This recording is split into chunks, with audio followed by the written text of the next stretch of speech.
मेरा नाम शीतल शर्मा है। मैं कानपुर की रहने वाली हूँ। मेरी उम्र 35 साल है। मेरी शादी हुए 8 साल हो गए हैं और मेरे 2 बच्चे भी हैं। एक बेटा 4 साल का है और बेटी 2 साल की है, जो अभी भी मेरा दूध पीती है। मेरा रंग सांवला है और मेरी फिगर 36, 30, 38 की है। मेरा जिस्म शुरू से भरा हुआ था, मगर शादी के बाद मेरा बदन और ज़्यादा निखर गया।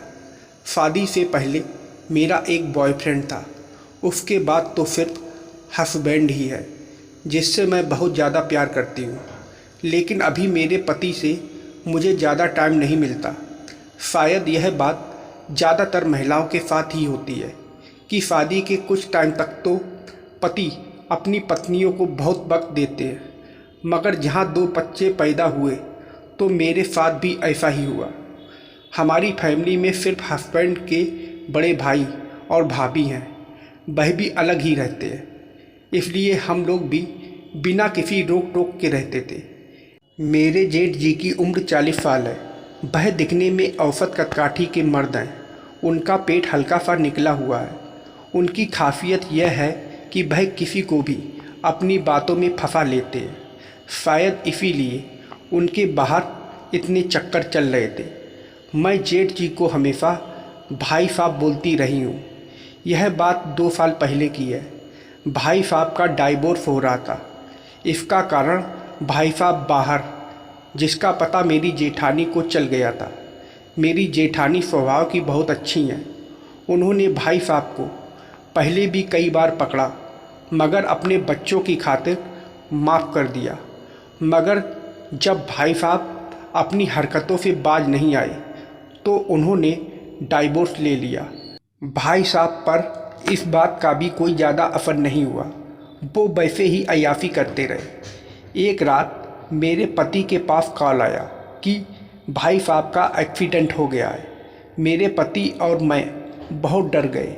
मेरे पति तुरंत हॉस्पिटल गए तो देखा भाई साहब के हाथ और पैर में प्लास्टर लगा हुआ था और सर पे पट्टी बंधी हुई थी। 2 दिन के बाद भाई साहब को होश आया। तब पता चला कि भाई साहब की आंखें भी चली गई थी, उन्हें नहीं दिखाई दे रहा था। भाई साहब यह जानते ही रोने लगे। तब उन्हें मेरे हस्बैंड ने संभाला। 1 महीने बाद भाई साहब घर आए। कुछ छोटी मोटी चोटें और प्लास्टर अब भी थे। अब भाई साहब हमारे साथ ही रहने लगे। भाई साहब का सारा टाइम बस कमरे में रहकर बीतने लगा। वह कमरे में अकेले रहते। मैं और मेरे हस्बैंड उन्हें बहुत समझाते, मगर आंखों की रोशनी चले जाने का दर्द इतना गहरा था कि उनको संभलने में काफ़ी वक्त लग गया। कुछ दिनों बाद भाई साहब ने सब कुछ ईश्वर की मर्जी मानकर खुद को समझा लिया। भाई साहब के एक्सीडेंट का असर मेरी लाइफ पर और ज़्यादा हो गया, जिसका कारण यह था कि अब मेरे हस्बैंड को उनके हिस्से का काम भी करना पड़ता था। हम दोनों को अपने लिए ज़रा भी वक्त नहीं मिल पाता था। भाई साहब पर मेरी नज़र तब पड़ी जब एक रोज़ मैं उनके कपड़े धो रही थी। थोड़ी देर बाद मैं कपड़े धोकर उठी और भाई साहब के रूम में गई। वहाँ मैं उनकी चादर बदल रही थी तो उस पर भी दाग लगे हुए थे। मैं जल्दी से चादर बदल कर वापस आ गई। दोपहर के टाइम बच्चे सो रहे थे और भाई साहब भी अपने कमरे में थे। मैंने उनके दरवाजे का लॉक हल्के से घुमाकर खोला और अंदर घुस गई। अंदर देखा तो भाई साहब सो रहे थे। उस वक्त भाई साहब ने बनियान और पजामा पहना हुआ था। भाई साहब तो सो रहे थे और मैं कमरे में आकर सो गई। कुछ दिन तक मैं भाई साहब पर नज़र रखती रही।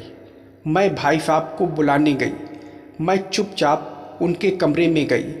भाई साहब रूम में नहीं थे। तभी मैं उन्हें देखने बाथरूम में गई। मेरे घर के सब कमरों में बाथरूम अटैच है। जैसे ही मैंने अंदर झांका तो देखा भाई साहब वो, जिसे देखते ही मेरी आंखें फटी की फटी रह गईं। भाई साहब मेरे हस्बैंड जैसा ही दिखते थे। 1-2 पल बाद भाई साहब रूम में आए। मैं वहीं खड़ी रही। भाई साहब को शायद लगा कि रूम में कोई नहीं है। उन्होंने मुझे आवाज़ दी, कौन शीतल?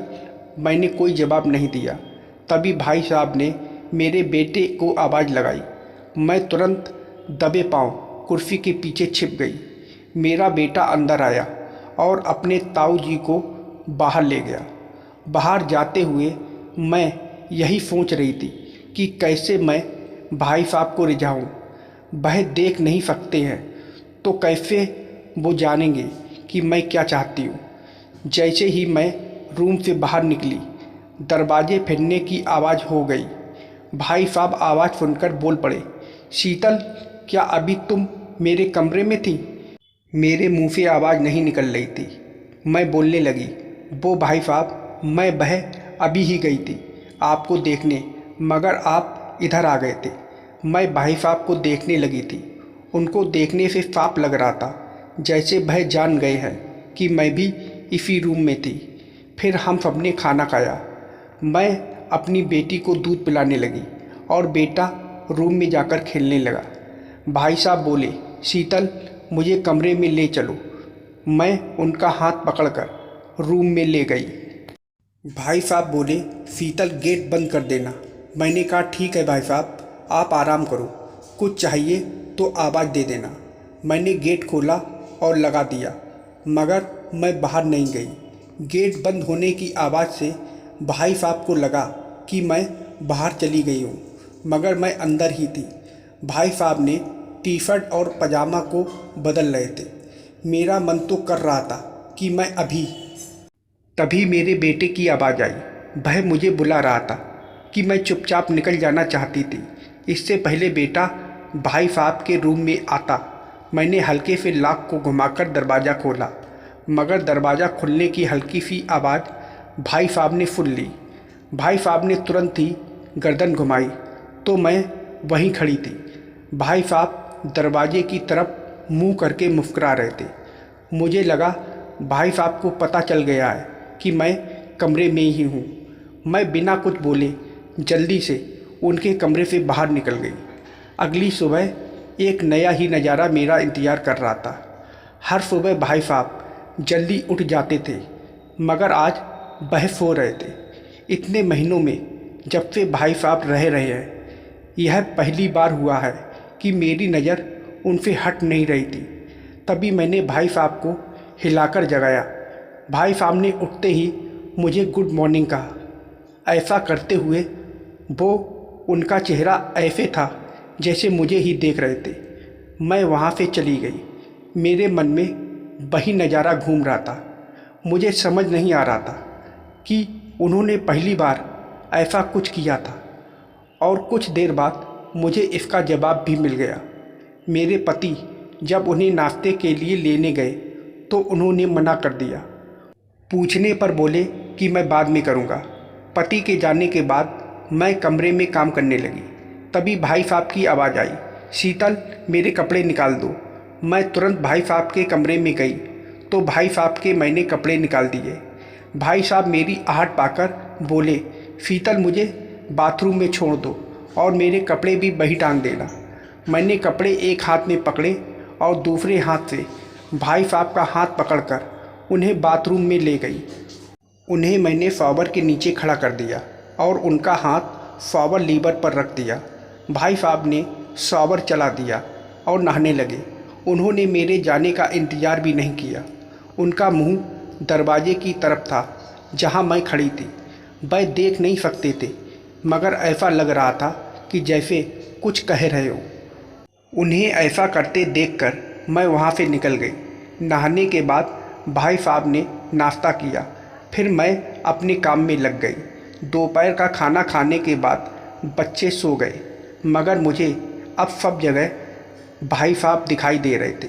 मेरा मन कह रहा था कि भाई साहब को पता चल गया है कि मैं उन्हें हर रोज़ देखती हूँ, तो दूसरी तरफ मन कह रहा था कि नहीं, यह मेरा भ्रम भी हो सकता है।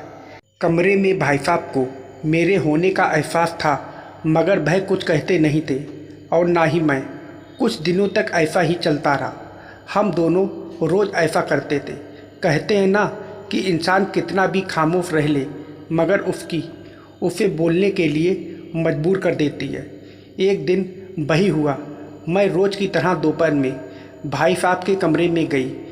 मैं जैसे ही उनके कमरे से जाने लगी तो भाई साहब की आवाज़ आई, शीतल। उनके मुंह से अपना नाम सुनकर मैं वहीं खड़ी हो गई। भाई साहब बोले, शीतल, मैं जानता हूँ कि तुम यहीं हो। मुझे पहले दिन ही पता चल गया था, मगर मुझे लगा वहम है। फिर उस दिन दरवाजे की आवाज़ से मुझे पक्का हो गया कि तुम यहीं थी।